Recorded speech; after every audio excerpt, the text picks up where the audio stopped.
Number 4. DeLonghi Eletta Explore Fully Automatic Coffee Machine.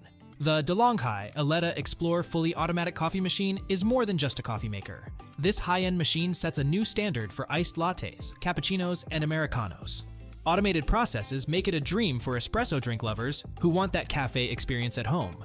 Elements like its colorful backlit screen and 40 diverse drink recipes help it stand out. The user-friendly interface categorizes drinks into cold, hot, or to go, and even guides you through each brewing step, down to the number of ice cubes needed.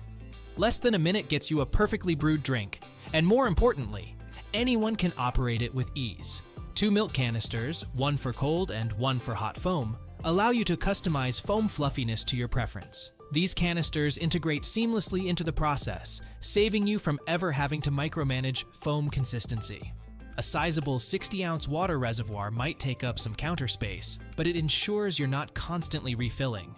Perched atop it, you'll find a conical burr grinder with 13 coarseness settings, consolidating what would typically require 2 separate machines into one.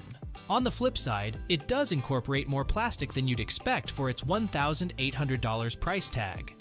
Then again, it's built to offer extensive features, and a more affordable alternative is the DeLonghi Magnifica Evo. This model offers fewer options, but might appeal to those who find 40 drink choices overwhelming. What I love most about this machine is the quality and variety of drinks you can create all at the touch of a button. It might demand counter space and a bit of an initial splurge, but your kitchen will essentially transform into a coffee shop. For anyone serious about iced coffee, the DeLonghi Eletta Explore gets the title of Best in Class. Interested to see if this machine lives up to your coffee dreams? Dive into its features to find out. Still searching for the perfect iced coffee maker? Don't give up just yet, we have more coming your way. If this happens to be your first time here, make sure to subscribe to our channel and hit the bell icon so you can stay updated when we release new videos. You won't be disappointed.